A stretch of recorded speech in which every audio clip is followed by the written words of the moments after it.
ओम मंगलम भगवान विष्णु मंगलम गरुड़ध्वज मंगलम पुंडरीकाक्ष मंगलायतनो हरि। गुरुर्ब्रह्मा गुरुर्विष्णु गुरुर्देवो महेश्वरा गुरु साक्षात् परब्रह्म तस्मै श्री गुरुवे नमः। नमस्कार, स्वागत है आपका आचार्य वाणी में। मैं आचार्य डॉक्टर विक्रमादित्य आपके साथ हूँ। आज का विषय हमारा है कि कर्क राशि वालों के लिए जून के प्रारंभ काल में ग्रहों का योगायोग किस प्रकार से बनने वाला है। देखिए, ग्रह नक्षत्रों के दृष्टिकोण से आप समझें कि ये समय जो है बहुत ही अनुकूल है और बहुत बढ़िया ग्रहों का योगायोग बनकर तैयार हो रहा है जून के आरंभ काल में। सबसे बड़ा जो परिवर्तन होने जा रहा है आपकी राशि के दृष्टिकोण से समझें तो आपकी राशि के अनुसार से मंगल महाराज यहाँ पर आकर बड़ी लंबे समय से कमज़ोर अवस्था में बैठे हैं और वो पुरुषार्थ करने में कई प्रकार की कमी उत्पन्न करते दिखाई दे रहे हैं। देखिए, जीवन में ये समझ लें, जो कर्म प्रधान विश्व रच रखा, कर्म के द्वारा ही समस्त चीज़ें प्राप्त होने के योग बनने हैं और कर्म और जो होता है वो साहस के द्वारा किया जाता है। कर्मण्यता की स्थिति तो जीवन में कभी आती नहीं है, तो कर्म की स्थिति तो हमेशा बनी रहती है। अब वो अच्छा कर्म कर रहे हैं, खराब काम कर रहे हैं, वो व्यक्ति पे डिपेंड करता है, संगत पे डिपेंड करता है, आपके पुण्यों पे डिपेंड करता है, आपके व्यक्ति की जो किस प्रकार के लोग के परामर्श के साथ काम कर रहा है उस पर डिपेंड करता है। अब मंगल यहाँ कमज़ोर चल रहे हैं और पिछले काफ़ी लंबे समय से मंगल की अवस्था इसी प्रकार से पिछले करीब सितंबर अक्टूबर से मंगल इस कमज़ोर अवस्था में चलते रहे हैं। बीच में कुछ देर के लिए ठीक हुए, फिर दोबारा अप्रैल में आके यहाँ फंस गए। अब मंगल आपकी राशि के दृष्टिकोण से परिवर्तन का महत्वपूर्ण योग बना रहे हैं और इसी जून के आरंभ काल में परिवर्तन का योग बनेगा। और वैसे जेठ के इस महीने में समस्त ग्रह परिवर्तन की तरफ जा चुके हैं।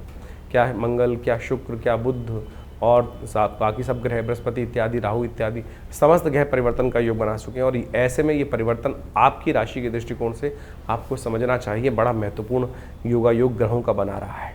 और ऐसे में इन सब बुध शुक्र इत्यादि के परिवर्तन से आपके इस जून के आरंभ काल में कई प्रकार के अच्छे रास्ते आपको प्राप्त हो सकते हैं। ऐसे में ध्यान रखना चाहिए, आपके लिए ग्रह योग इस प्रकार के बन रहे हैं कि बहुत सारे लोग आपकी सहायता करने के लिए तैयार हो सकते हैं। बहुत सारे जो लोग आपके दोस्त नहीं भी हैं वो आपस से आकर्षित होने की तरफ जाते दिखाई दे रहे हैं और उस समय का लाभ आपको उठाने का प्रयास करना चाहिए। लेकिन समस्याएं भी हैं कुछ। शनि महाराज अभी भी आपके भाग्य में चल रहे हैं और भाग्य में बैठा हुआ शनि क्या होता है कि ट्यूबलाइट बना देता है अपने समय को, कभी लाभ कभी नुकसान, कभी जलता है कभी बुझ जाता है। तो ऐसी स्थिति यहाँ पर बनी हुई है। धर्मयुक्त रहना, धर्म से विमुख मत होना। धर्म के से विमुख होते ही आपकी कुंडली में ग्रह सो जाएंगे, इस बात का विशेष तौर पे आपको ध्यान रखने की ज़रूरत है। अभी जो ग्रहों का योगायोग समय जो बन रहा है वो खासतौर पे इसके साथ साथ बनता दिखाई दे रहा है। तो ऐसे में समय की चाल को पहचानते हुए आपको कार्य करने का प्रयास करना चाहिए। अब समय क्या कह रहा है, किस प्रकार से ग्रह योग बना रहा है, वो हम आपको सिलसिलेवार तरीके से बताने का प्रयास करते हैं। सबसे पहले बात कर लेते हैं 1 तारीख की। 1 तारीख का दिन विशेष तौर पर 1 जून का रविवार का अवसर है। षष्ठी तिथि विद्यमान है और ग्रह नक्षत्रों के दृष्टिकोण से यदि हम कर्क राशि के संबंध में बात कर रहे हैं तो आपके लिए समय परिवर्तन की तरफ ज़्यादा दिखाई दे रहा है। उत्साह अच्छा रहेगा, उत्साह में अभी थोड़ा अच्छे योग बनते दिखाई दे रहे हैं। मंगल कमज़ोर होते हुए भी अभी मंगल परिवर्तन की तरफ नहीं गए हैं, लेकिन फिर भी चंद्रमा की युति साथ होने के कारण से वहाँ उत्साह में अच्छी वृद्धि होती दिखाई दे रही है। तो आपके लिए अच्छा उत्साही दिन दिखाई देता है। आने वाले दिनों में उससे लाभ प्राप्त करने का योग बन सकता है। रवि योग बना हुआ है, नए कार्य आरंभ करने के लिए दिन अच्छा दिखाई देता है। साथ साथ अरण्य षष्ठी का योग भी बना हुआ है। हो सके तो इस दिन विशेष तौर पर भगवान कार्तिक का स्तवन करें, उनका पूजन करें और उससे आपके लिए अच्छा योग बनेगा। जीवन में आगे बढ़ने का योग बनेगा। रविवार का दिवस है, कोशिश करें गायत्री मंत्र का जप करें और हो सके तो विशेष तौर पर आप इस दिन नमक इत्यादि का दान करने का प्रयास करें। देखिए, इन दिनों सूर्य महाराज आपकी राशि के दृष्टिकोण से जो चल रहे हैं वो थोड़े से उग्र भाव में चल रहे हैं और 9 तपे का दिन विशेष तौर पर अभी तो चल रहा है और सूर्य जब तक रोहिणी में रहते हैं तो क्या होता है कि अननेसेसरी का कई बार गुस्सा दिलवाने का काम, प्रवोक करने का काम करते रखते हैं। संतान के लिए भी आपके ग्रह नक्षत्रों के दिन से अच्छा थोड़ा सा समय भारी दिखाई देता है। तो ऐसे में अच्छा रहेगा कि गायत्री का जप कर लें, वो कल्याणकारी योग बनेगा। हमने विवेकानंद योगाश्रम में हर रविवार के दिन गायत्री का यज्ञ रखा ही है, आप उसमें भी सम्मिलित हो सकते हैं, वो आपके लिए अच्छा रहेगा। सुबह 8 बजे से लेकर 10-11 बजे तक ये कार्यक्रम चलता है भंडारे के साथ, उसमें सम्मिलित हों, अपने नाम से भी यज्ञ करा सकते हैं आप।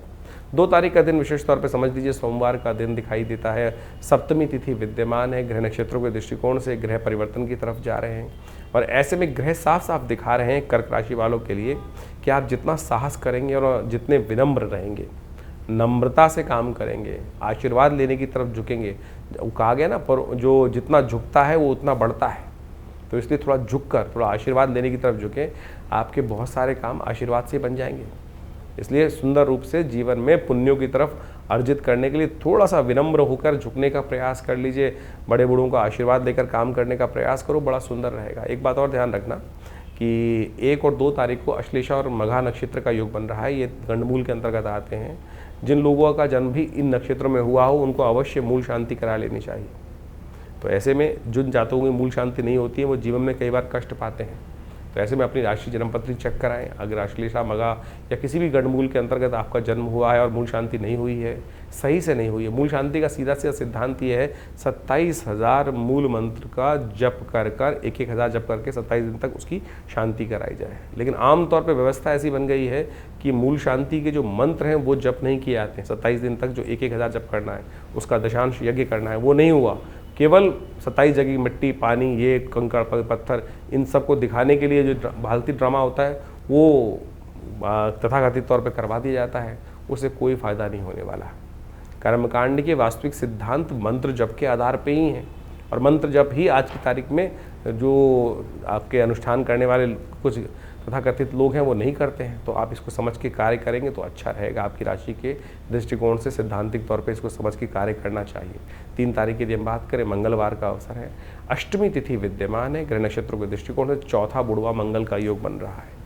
ग्रह नक्षत्रों के दृष्टिकोण से आपके जो ग्रह योग बन रहे हैं वो परिवर्तन की तरफ जा रहे हैं, और इस वक्त बुध ग्रह भी मृगशिरा नक्षत्र यानी मंगल के नक्षत्र में प्रवेश करते दिखाई दे रहे हैं। बहुत जल्दी परिवर्तन की तरफ आगे बढ़ते दिखाई दे रहे हैं।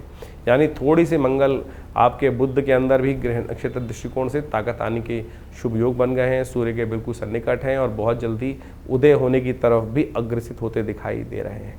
तो ऐसे में थोड़ा सा बुद्ध को भी ताकत देने का प्रयास करें, जिससे बुद्धि सही रूप से और बढ़िया रूप से आपको लाभ देने के योग बनाएं। गौशाला में जाकर थोड़े हरी चीज़ों का दान कर दें, वैसे पक्षियों को हरी दाल दीजिए, वो भी अच्छा रहेगा।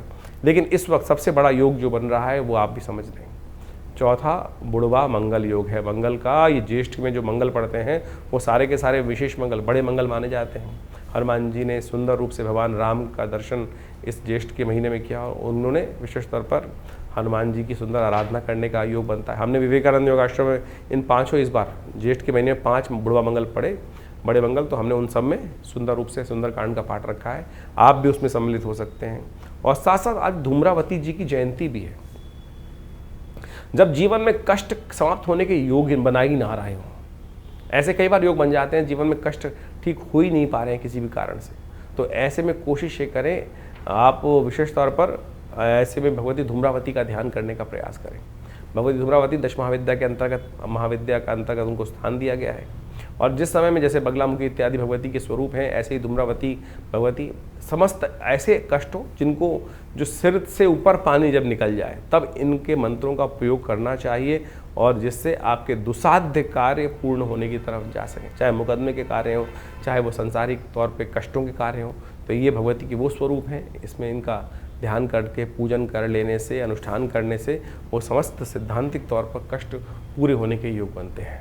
तो कर्क राशि वालों, आपकी राशि के दृष्टिकोण से ये भी समझ लीजिए कि आने वाले 4 जून को ग्रह नक्षत्रों का योग किस प्रकार का दिखाई देता है। बुधवार का दिन, नवमी तिथि, ज्येष्ठ के शुक्ल पक्ष की नवमी है, और साथ साथ उसमें महेश नवमी का सुंदर योग बन रहा है। भगवान शिव का सुंदर स्तवन करने का दिवस दिखाई देता है। इस दिन ग्रह नक्षत्रों के हिसाब से परिवर्तन का योग बन रहा है, और अच्छा साहस में वृद्धि होने के योग दिखाई देते हैं। कई प्रकार से ग्रह नक्षत्रों के दृष्टिकोण से ये समय आपके लिए उचित दिखाई दे रहा है। सही दिशा में यदि कार्य कर लें, थोड़ा स्वार्थी बन के अपने कार्यों को सिद्ध करने की तरफ जाएंगे तो बहुत सारे कार्यों की तरफ सफलता प्राप्त करने के योग कई प्रकार से ग्रह नक्षत्रों के दृष्टिकोण से बनते दिखाई दे रहे हैं। एक बार ध्यान रखिएगा, विशेष तौर पर इन दिनों बृहस्पति का ग्रह गोचर आपके लिए बहुत ज़्यादा शुभ नहीं है, इसलिए अपने ज्ञान की बजाय थोड़े से अच्छे गुरुजन के ज्ञान का सहयोग लेने का प्रयास करना चाहिए। नहीं तो आपके बारे में लोगों के समाज में कई लोग आपके बारे में भ्रांति पा सकते हैं। आप किस प्रकार के सच्चे कार्य कर रहे हैं लोगों को नहीं पता चलेगा, लेकिन वो आपके बारे में नेगेटिव बात ज़्यादा मनोमस्तिष्क में रख सकते हैं। तो इस बात का आपको थोड़ा ध्यान रखते हुए कार्य करने की ज़रूरत है। 5 तारीख की बात कर लेते हैं। कर्क राशि वालों के लिए ग्रह नक्षत्रों के दृष्टिकोण से क्या ग्रह योग बन रहा है। पंचांग के दृष्टिकोण से उस दिन दशमी तिथि है, ज्येष्ठ के शुक्ल पक्ष की, और साथ साथ बृहस्पतिवार का अवसर। बड़ी शुद्ध तिथि है और ग्रह नक्षत्रों के दृष्टिकोण से बहुत विशेष योग बनता दिखाई दे रहा है। ग्रह नक्षत्रों के दृष्टिकोण से ये योग आपके लिए ग्रह नक्षत्रों के दृष्टिकोण से ओवरऑल जो दिन हमारे हिसाब से दिखाई दे रहा है वो अच्छा दिखाई देता है, आगे बढ़ने के मार्ग प्रशस्त होते दिखाई दे रहे हैं। लेकिन धर्म की तरफ आपको अपनी आस्था दृढ़ रखने की ज़रूरत है। धर्म की तरफ जितना आस्था दृढ़ रखोगे उतना कल्याणकारी योग बनेगा। लेकिन ध्यान रखना, वाणी बहुत ज़्यादा संयमित रखने की ज़रूरत है। इन दिनों वाणी पर थोड़ा ज़्यादा ऐसा हो सकता है कि पता नहीं मुख से क्या निकल जाए, वाणी दोष बनता दिखाई दे रहा है। इसलिए जो भी बोले सोच समझ कर बोले। हम कहेंगे थोड़ा कम बोलने का प्रयास करें, वो आपके लिए अच्छा रहेगा। थोड़ा विचार एकदम जल्दीबाजी में ना दें। कई बार क्या होता है, सबसे बड़ा आघात जो होता है ना वो वाणी का ही होता है। तो ऐसे में बहुत संयमित होकर कार्य करने की ज़रूरत आपके लिए दिखाई देती है। इन दिनों ग्रह नक्षत्रों के दृष्टिकोण से उपाय भी कुछ खास कर लेने चाहिए। तो ये उपाय जो हैं वो नोट कर लीजिए। देखिए, इस दिन खासतौर पे गंगा दशहरे का योग बन रहा है, बटुक भैरव जयंती का योग बन रहा है। ये दोनों त्यौहार जो हैं बहुत इंपॉर्टेंट है, बहुत महत्वपूर्ण है, जो विशेष तौर पर दशमी के दिन पड़ते हैं। ज्येष्ठ मास की दशमी के दिन गंगा का अवतरण हुआ और गंगा का अवतरण इस संसार के कल्याण के लिए महाराज भगीरथ ने, कहा जाता है कि अपनी 3 पीढ़ी तक भगीरथ का जो पीढ़ी थी वो भगवान की आराधना करते रहे। महाराज सगर के जो 60,000 पुत्रों को श्राप दे दिया गया था महर्षि कपिल के द्वारा। और जब कहा जाता है कि जब सत्ता आती है तो कोई भी व्यक्ति जो है वो मदमस्त हो जाता है। तो इंद्र ने एक चाल चली, महाराज सगर ने यज्ञ इत्यादि रखा था, बहुत बड़ा अश्वमेध यज्ञ रखा था। और अश्वमेध यज्ञ के अंतर्गत विभिन्न प्रकार से अपने उस राज्य को सुव्यवस्थित करने के लिए, समृद्धि की पराकाष्ठा प्राप्त करने के लिए महाराज सगर ने अश्वमेध यज्ञ रखा। 100 यज्ञ रखे गए और अंत में उस संपूर्ण संसार में विजय प्राप्त करने के निमित्त, धर्मयुक्त ध्वजा फहराने के निमित्त घोड़ा छोड़ा जाता था। वो घोड़ा जहाँ जहाँ जाता था वो राज्य समस्त थे वो राजा का आधिपत्य स्वीकार करते थे। तो कहा जाता था कि वो जो घोड़ा पकड़ लेता था उसके साथ युद्ध होता था। तो वो जो घोड़ा था, इंद्र ने क्या किया, उसको चुराकर उस घोड़े को महाराज जहाँ पर कपिल मुनि विश्राम कर रहे थे, कपिल मुनि साधना कर रहे थे, वहाँ ले जाके बांध दिया। महाराज सगर के पुत्र जगह जगह घूमते घूमते वो ढूंढते ढूंढते घोड़े को पहुँचे और महाराज कपिल जहाँ पर साधना रत थे वहीं जाके बांध दिया। जब सत्ता में मदमस्त थे, इतना बड़ा यज्ञ चल रहा था और महाराज सगर से बड़ा प्रतापी राजा कौन था उस वक्त? उनके पुत्र, 60,000 पुत्र वहाँ पहुँचे। तो उन्होंने महाराज कपिल मुनि को पहचाना नहीं, उपहास कर दिया कि अरे साधना करने बैठ गए हो, वट समान हो गए हो और ये चोरी करने का कार्य करते हो। शांत झील में पत्थर मारने का प्रयास कर रहे थे। कपिल मुनि की साधना किसी प्रकार से टूटी और उन्होंने क्रोधवश उन जैसे ही सगर पुत्रों को, अहंकारी सगर पुत्रों को देखा, उन सबको भस्म कर दिया। उस तप, जो योग तप के बल से वो सब के सब भस्म हो गए वहाँ पर। महाराज सगर को जब ये पता चला तो उन्होंने बहुत प्रयास किया, लेकिन जब जो कार्य हो चुका था, लेकिन अब उनकी मुक्ति का मार्ग ज़रूर चाहिए था। उनकी मुक्ति हो सकती थी गंगा जल से ही, गंगा के पदार्पण से ही। तो उनकी समस्त पीढ़ियाँ लगातार 3 पीढ़ी तक उनकी पीढ़ियाँ माँ भगवती गंगा को प्रसन्न करने का कार्य करती रहीं। और जब माँ गंगा का प्राकट्य भगवान के सुंदर श्री चरणों से निकली हुई, भगवान की जो कहा जाता है कि गंगा की उत्पत्ति कथा भी बड़ी विचित्र है, वो समझ लेनी चाहिए। कथा कितनी सुंदर रूप से भाव से शास्त्रों में बताई गई है। वामन अवतार के समय में जब भगवान ने 3 पग में समस्त भूमि को नाप लिया था, तो जब भगवान विष्णु का वो पग जो था वो ब्रह्मलोक पहुंचा था, तो तब ऋषि साक्षात ब्रह्मदेव ने उन चरणों को धोने के बाद अपने कमंडल में जो जल रख लिया था वही गंगा थी, वही गंगा बनी। और जब महाराज भगीरथ ने भगवान को प्रसन्न किया ब्रह्मा को, तो भगवान ब्रह्मा ने उस कमंडल जल से वो जल जो था वहीं से गंगा जी को, भगीरथ को दिया। लेकिन समस्या ये थी कि वो वेग जो था वो कौन स्वीकार करता? उस धरा पर जब वेग पड़ता तो पृथ्वी फट जाती। तो भगवान शंकर की साधना करके भगवान शंकर को प्रसन्न किया गया कि भगवान शंकर ने अपनी जटाओं में उस गंगा जी को समाया और उसके बाद वहाँ से गंगोत्री से निकलकर जैसे जैसे वो आगे चलती हैं, तो ये गंगा के पदार्पण की सुंदर कथा है। कहा जाता है दशम पापम हरति दशहरा। संसार में जो 10 प्रकार के पाप हो सकते हैं, उन सबसे निवृत्ति जो हो सकती है वो केवल एक बार उस गंगा जल में स्नान कर लेने मात्र से ही हो जाती है। तो तो इस दिन विशेष तौर पे अवश्य माँ गंगा के जल में स्नान करना चाहिए। गंगा जल का दान करने का भी महत्व अद्भुत बताया गया है। तो ये सब चीज़ें अवश्य करने का प्रयास करें, माँ गंगा की सुंदर आरती करें और समस्त पाप नाशिनी गंगा का सुंदर स्तवन करें, कल्याण का मार्ग प्रशस्त होता है। उसके साथ साथ बटुक भैरव जयंती भी है इस दिन। बटुक भैरव जयंती बड़ी एक ऐसा स्वरूप है भगवान शंकर का जो सशरीर उत्पन्न हुए। कहा जाता है कि एक ब्राह्मण थे, ये कथा भी बड़ी सुनने लायक है, इसको समझना चाहिए। और कहा जाता है कि एक ब्राह्मण थे, काशी के अंदर रहते थे, उनको संतान नहीं थी। भगवान से आशीर्वाद प्राप्त करने के कारण से सशरीर पूरे शरीर के साथ शिवलिंग से प्रकट हुए भगवान बटुक भैरव, और ये 8 साल के बच्चे के स्वरूप में है। इनका मंत्र है ओम ह्रीं बटुकाय आपत उद्धारणाय कुरु कुरु बटुकाय ह्रीं स्वाहा। समस्त आपत्तियों से रक्षा करने वाले, कैसे भी तांत्रिक प्रयोग हों, कैसे भी जीवन के कष्ट हों, कोई भी किसी ने नज़र लगा दी, कुछ लगा दी, तो यदि उन भगवान का और बटुक भैरव जी के इस मंत्र का जप कर लिया जाए, और उनके भी एक विधि है। हमने ऐसे ऐसे अकाट्य प्रयोग देखे कि जब कोई अनेक प्रकार के किसी ने कुछ नेगेटिव प्रयोग कर दिए, कुछ ना कुछ समस्याएं, ब्लैक मैजिक जिसको बोला जाता है, वो सब किसी न किसी व्यक्ति के जीवन में हो गया। तो यदि उसको आटे के मीठे गुलगुलों के द्वारा उनका पूजन करने के बाद उनके हवन को यदि इस मीठे गुलगुलों के द्वारा कर लिया जाए, ओम ह्रीं बटुकाय आपत उद्धारणाय कुरु कुरु बटुकाय ह्रीं स्वाहा, इस मंत्र का उच्चारण करते हुए, तो कैसा भी नेगेटिव प्रयोग आपके जीवन में, चाहे फैक्ट्री पे, चाहे दुकान पर, चाहे घर में, चाहे बच्चे पर, चाहे किसी पर भी कई बार हो जाता है। देखिए, किसी घर को तोड़ना तो बड़ा आसान है, बुलडोजर लगा दीजिए टूट जाएगा, कुछ ना कुछ और विस्फोट कर दीजिए टूट जाएगा, बनाने में कितना टाइम लगता है। तो यही इसी प्रकार से कैसे भी नेगेटिव प्रयोग यदि कोई कर दे किसी के ऊपर, जैसे नज़र लग गई किसी व्यक्ति की, और नज़र भी किसी विशेष व्यक्ति की जब लगती है तो बने बनाए बड़े बड़े महल भी खराब हो जाते हैं, अच्छा भला पहलवान व्यक्ति भी खराब हो जाता है। उन सब से आपत्तियों से रक्षा करने वाला ये अद्भुत मंत्र है ओम ह्रीं बटुकाय आपत उद्धारणाय कुरु कुरु बटुकाय। और भगवान बटुक भैरव जी का मनोकामना अष्टक, जो भैरव अष्टक जो है, वो भी बड़ा चमत्कारी है। समस्त मनोकामनाओं को पूर्ति करने वाला ये बटुक भैरव अष्टक माना जाता है। तो इनका भी इस दिन स्तवन कर लेने से समस्त प्रकार के मनोरथ सिद्ध होने के योग बनते हैं। तो अवश्य इस जो ज्येष्ठ मास के शुक्ल पक्ष की दशमी होती है, इस दिन गंगा जी का अवतरण और साथ साथ भगवान बटुक भैरव जी की जयंती का शास्त्र में वर्णन किया गया है। तो आप इन दोनों उत्सवों को आनंदपूर्वक मनाएं और सुंदर रूप से अपने कष्टों को दूर करने के लिए इन सब विधियों का सहारा लीजिए। शास्त्र में वर्णित है, हमने हज़ारों लोगों पर इसका प्रयोग करके देखा और बिल्कुल चमत्कारिक है।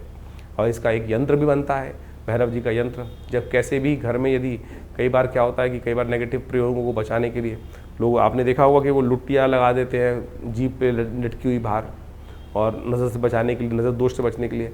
लेकिन शास्त्र विधि के अनुसार सबसे श्रेष्ठ रहेगा जो बटुक भैरव यंत्र की स्थापना यदि घर के बाहर, फैक्ट्री के बाहर, दुकान के बाहर या व्यावसायिक स्थल के बाहर या आपके घर के अंदर रख दिया जाए, तो क्या होता है, कैसे भी नेगेटिव प्रयोग जो हों, जो भी तांत्रिक प्रयोग हैं, गलत प्रयोग हों, उन सब से रक्षा करने के लिए ये भैरव जी के मंत्र से सिद्ध करा हुआ जो यंत्र है वो अद्भुत रूप से कार्य करता है। तो आपको उसका सानिध्य लेकर रखना चाहिए। वो बहुत सुंदर योग देता है, कष्टों को दूर करने का योग बनाता है।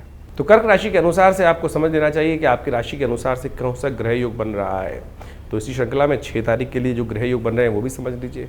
6 जून के दिन शुक्रवार का अवसर, एकादशी तिथि है और साथ साथ ग्रहों का परिवर्तन का योग बन रहा है। इस दिन बुध जो है वो मिथुन राशि में प्रवेश करेंगे।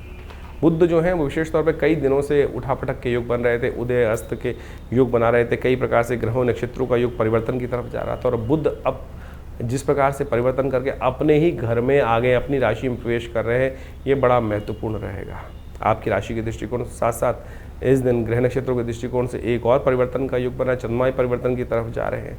और ये चंद्रमा का परिवर्तन आपकी राशि के दृष्टिकोण से अच्छा ही है, खराब नहीं है, चिंता ना करें, सामर्थ्य अच्छा रहेगा। आज के दिन ग्रह योग आपके लिए पूरी तरह से ओवरऑल पॉजिटिव रहते दिखाई दे रहे हैं। लेकिन ध्यान रखना, कहीं ना कहीं आपके कार्यों के द्वारा बुध का ये परिवर्तन आपकी राशि के दृष्टिकोण से इस वक्त बहुत अच्छा नहीं कहा जा सकता।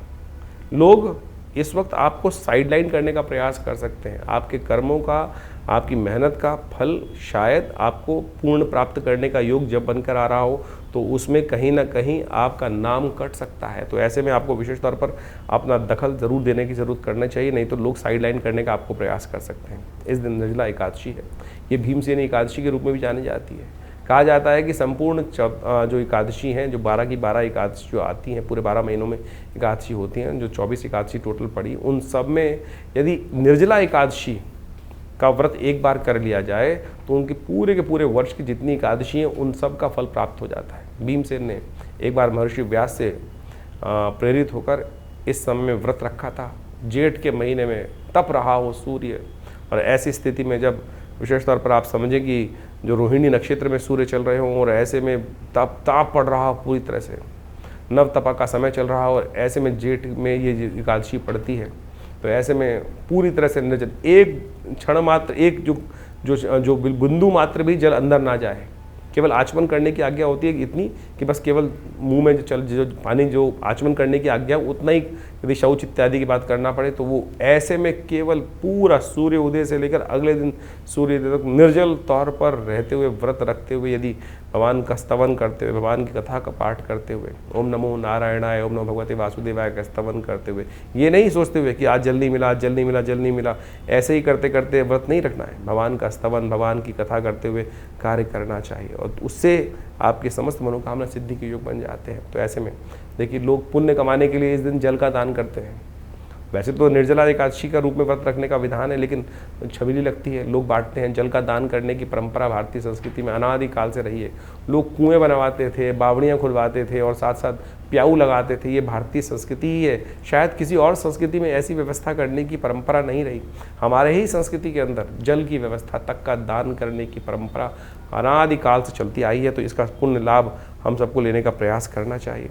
और इस दिन विशेष तौर पर भद्रा का योग भी बन रहा है, जो भद्रा करीब करीब दोपहर को 3:30 बजे के बाद रहेगी। तो नए कार्यों का आरंभ करने से इस दिन बचना चाहिए। इस बात का ध्यान रखते हुए कार्य करेंगे तो अच्छा रहेगा। तो कर्क राशि वालों, आपने अभी समझा कि आपकी राशि के दृष्टिकोण से विभिन्न दिनों में कैसे योग बन रहे हैं। 7 जून के ग्रह नक्षत्रों को भी आपको समझ लेना चाहिए।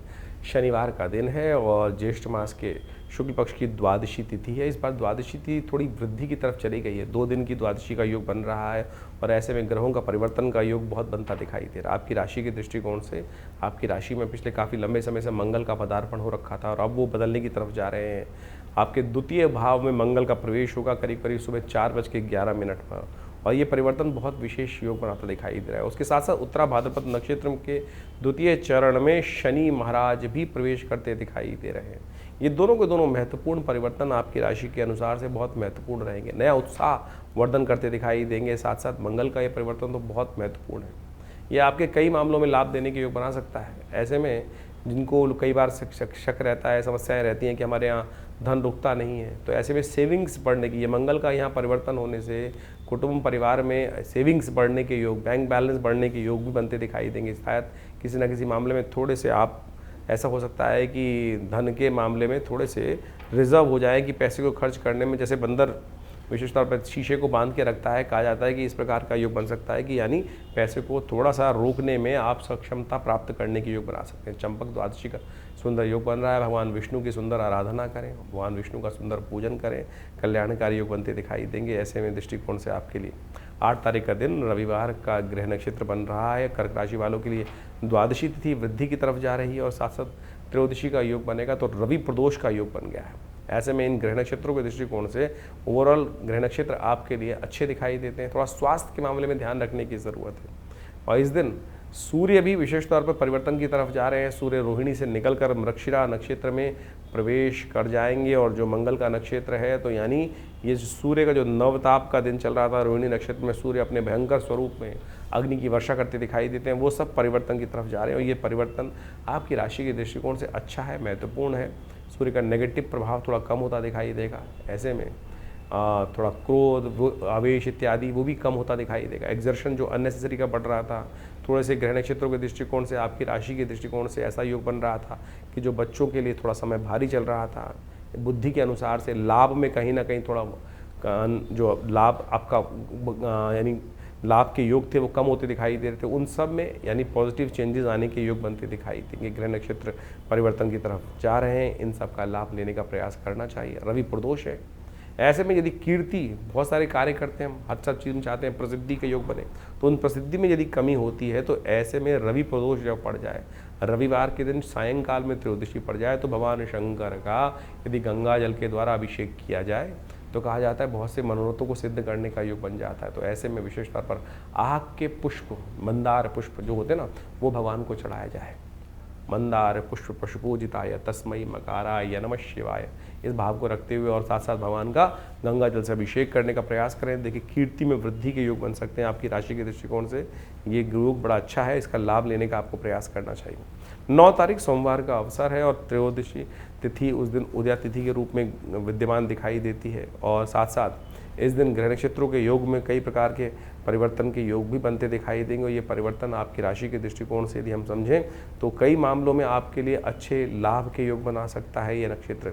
ऐसे में विशेष तौर पर आपके लिए आर्द्रा नक्षत्र के अंदर जो राहु का नक्षत्र है उसमें बुध महाराज प्रवेश करते दिखाई दे रहे हैं और साथ साथ सर्वार्थ सिद्ध योग भी बना हुआ है। चंद्रमा भी परिवर्तन की तरफ जा रहा है और ये परिवर्तन आपके लिए आपके कार्यों में विजय के योग बनाते दिखाई दे रहे हैं।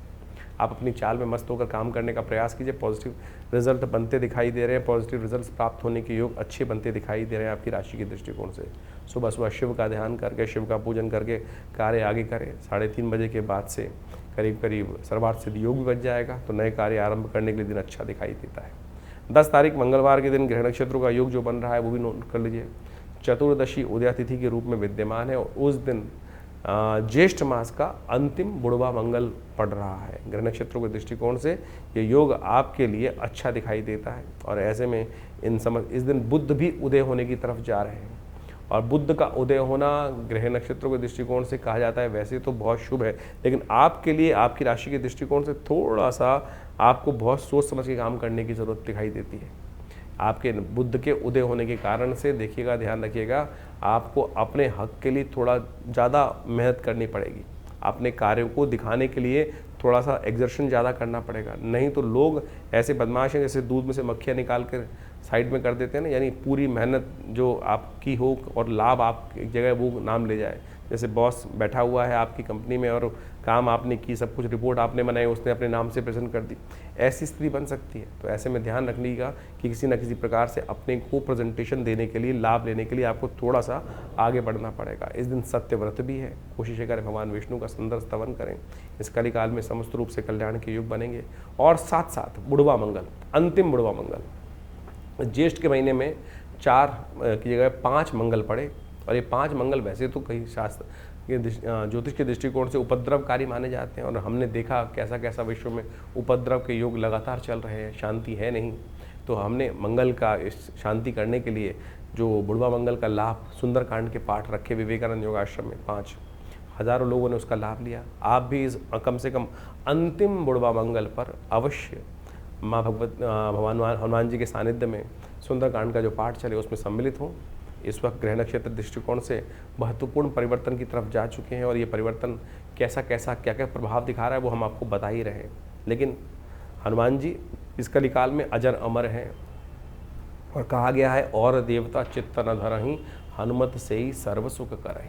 तो इसलिए आप सब भगवान हनुमान जी का सुंदर स्तवन करें। इस अंतिम बुढ़वा मंगल पर सुंदरकांड का जो पाठ रखा गया है अपने घर पे भी करें। हो सके यदि नहीं कर पा रहे हैं तो आश्रम में भी आ सकते हैं, स्वागत रहेगा आपका, कल्याण का योग बनेगा। जो ज्योतिष का ग्रह योग आपने अभी समझा किस प्रकार से ज्येष्ठ के अंतिम भाग में, ज्येष्ठ मास के अंतिम भाग में जो ग्रहों का योग बन रहा है, विभिन्न परिवर्तन के योग बने इस ज्येष्ठ के मास में। यानी अगर ज्योतिष के दृष्टिकोण से आप देखें कि शनि को छोड़कर बाकी समस्त ग्रह अपनी अपनी राशि से परिवर्तन का योग इस ज्येष्ठ के महीने में बना चुके हैं और इन सब का प्रभाव आपकी जन्मपत्री के अनुसार से आपके जीवन पर गोचर का प्रभाव अवश्य हो रहा होगा।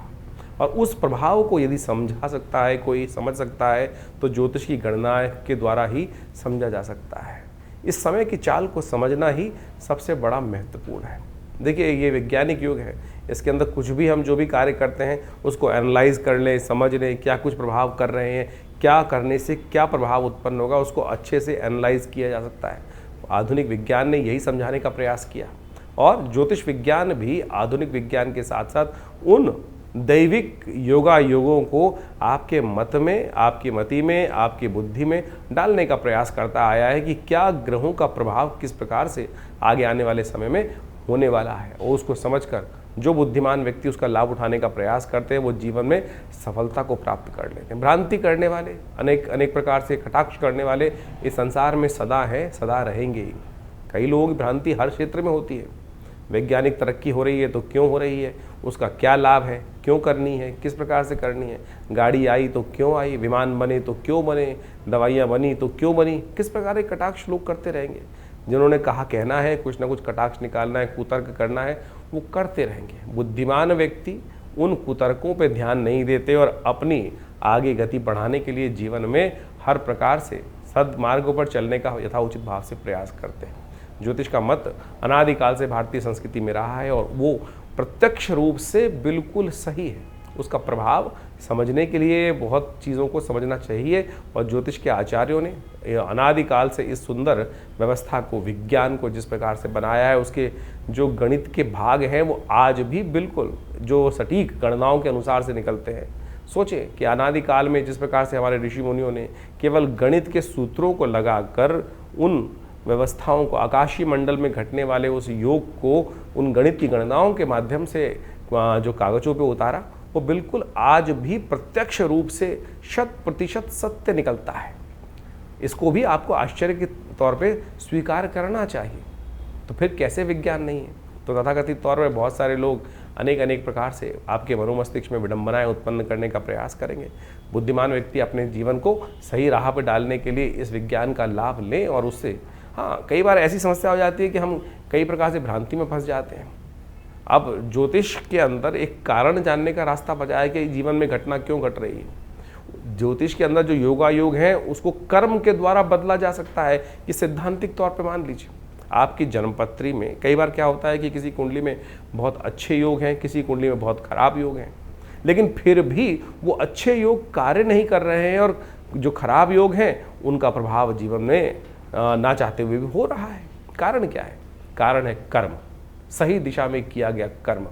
यदि देखिए आपकी जन्मपत्री जो है वो पूर्व अर्जित कर्मों के अनुसार का कर्मों का लेखा जोखा है। जैसे आपने एक वर्ष में कार्य किया, उसके अंत में एक बैलेंस शीट बनाई और उस बैलेंस शीट के अनुसार से जो भी आपका लेखा जोखा कार्य किया गया उसका पूरा प्रभाव वहाँ दिखाई दे जाता है। बुद्धिमान सीए जो होंगे, ऑडिटर होंगे, उसको देख के समझ जाएंगे कि इस व्यक्ति ने किस प्रकार का, इस कंपनी ने कैसा कार्य किया है और आगे आने वाले में कंपनी किस प्रकार का कार्य करने के लिए रास्ता अपना सकती है। लेकिन यदि आने वाले समय में उस कंपनी ने, उस व्यक्ति ने कार्य ही नहीं किया, कर्म ही नहीं किया, सोया रहा या नुकसान के सौदे कर लिए, तो फिर क्या उसकी बैलेंस शीट, पूर्व की बैलेंस शीट जो है उसके ऊपर कोई चीज़ें इस प्रकार से दायित्व तो डाल सकते हैं।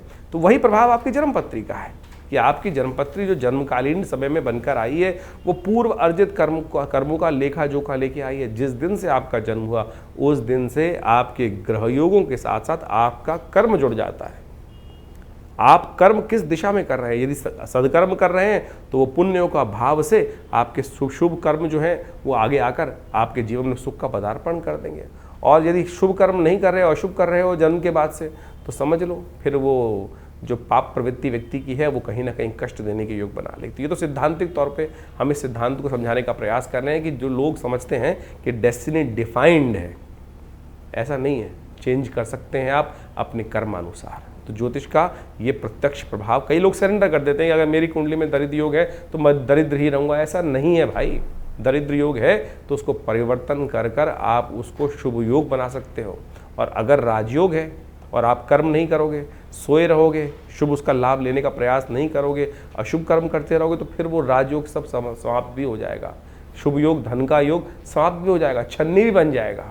तो ये आपको सही रूप से समझ लेना चाहिए कि ये सब कर्म का खेल है और कर्म के साथ आपका हर चीज़ जुड़ा हुआ है। शास्त्र में कहा गया ना, अवश्यमेव भोक्तव्यम कृतम कर्म शुभाशुभम। तो इसको हमें सत्य रूप से समझ लेना चाहिए। और अनेक प्रकार से रास्तों को समझाने के लिए शास्त्र में विभिन्न प्रकार के माध्यमों से उन सब सिद्धांतों को समझाया जाता है। और हम समझें कई बार कुंडली के अंदर बड़े प्रकार के दरिद्र योग बने हुए हैं, केमुद्रम योग हैं। लोग चाहते हैं, बड़ी विचित्र स्थिति है कि ज्योतिषी के पास आके लोग किसी भी विज्ञान पे जाते हैं, चमत्कार की बात करते हैं कि चमत्कार कर दीजिए बस कुछ। अरे भाई, चमत्कार नाम की चीज़ इस संसार में कुछ नहीं होती है। अगर आप चमत्कार ज़्यादा बात करोगे तो बहुत सारे लोग, हर शाख पे इतने शातिर लोग बैठे हैं, वो कहीं ना कहीं आपको कष्ट में डालने के योग बना देंगे। तो इसलिए सबसे पहले अपने मस्तिष्क से, अपने विचारों से इस बात को हटा दीजिए कि चमत्कार कोई कर सकता है। सैद्धांतिक तौर पे कार्य किया जा सकता है, सैद्धांतिक तौर पे आपको कार्य समझा जा सकता है। हर चीज़ का प्रभाव है, क्या वो नग है, क्या वो मंत्र है, क्या वो दान है, क्या वो पुण्य है, किसी प्रकार से औषधि का उपयोग है, हर चीज़ का कहीं ना कहीं एक वैज्ञानिक विश्लेषण है, सैद्धांतिक तौर पे उसको समझा जा सकता है कि कैसे कार्य किया। अब इस कार्य को समझने में किसी को दिक्कत हो तो वो उसको चमत्कार का नाम दे देता है।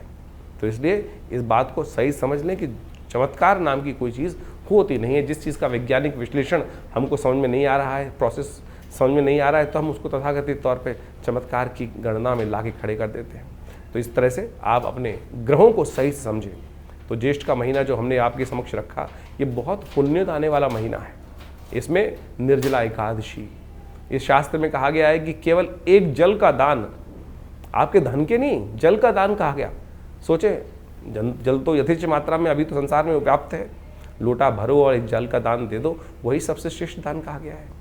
निर्जला एकादशी का सुंदर व्रत इस एकादशी इन ज्येष्ठ के मास में आता है। गंगा का पदार्पण इस ज्येष्ठ के मास में हुआ, जिसे गंगा दशहरा कहा जाता है। दशम पापम हरति दशहरा, केवल एक डुबकी मात्र उस गंगा जल में ले लेने से आपके समस्त अनेक कर्मों में किए गए जो कर्म है, दशम पापम हरति दशहरा, यानी समस्त पापों से निवृत्ति का मार्ग ये दशहरा केवल जल से स्नान करने से प्राप्त हो जाता है। तो सोचें कितना सुंदर भारतीय संस्कृति ने अपने शास्त्रों के माध्यम से उस सिद्धांत, जीवन के रहस्य को समझाने का प्रयास किया है।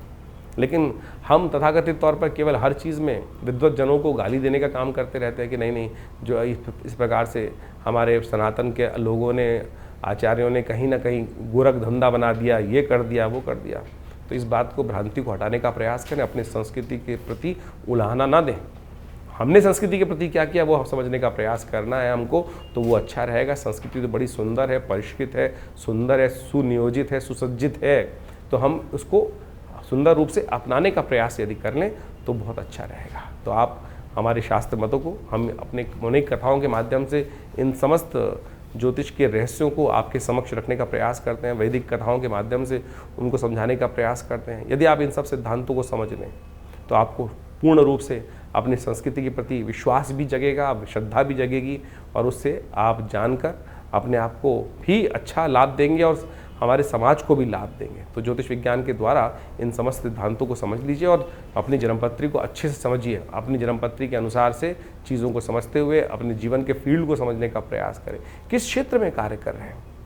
कई बार क्या होता है, हम जीवन में कौन से क्षेत्र के कार्य करने आए थे और कहाँ भटक जाते हैं। बचपन से ही, बाल्यकाल से ही हमको अपने जीवन के लक्ष्य को समझना चाहिए कि मैं किस चीज़ के लिए बना हूँ, मैं कौन से कार्य करने के लिए। नहीं तो क्या होता है, जीवन में व्यक्ति भटकता रहता है और फिर जाके 40-50 साल बाद उसको एक दिशा प्राप्त होती है। और यदि सही से कोई आचार्य मिल जाए, ज्ञानवान व्यक्ति मिल जाए, तो पहले से बता देगा भाई इस रास्ते पे चल रहे, तो इसके द्वारा सुंदर रूप से रास्ता बन जाएगा और कहाँ प्राप्ति के योग बन जाएंगे। देखिए आचार्य चाणक्य ने किस प्रकार से चंद्रगुप्त को ढूंढा और उसको लगाया, और कहाँ एक गडरी के घर में पैदा हुआ लड़का उस इतने बड़े साम्राज्य का अधिपति बना।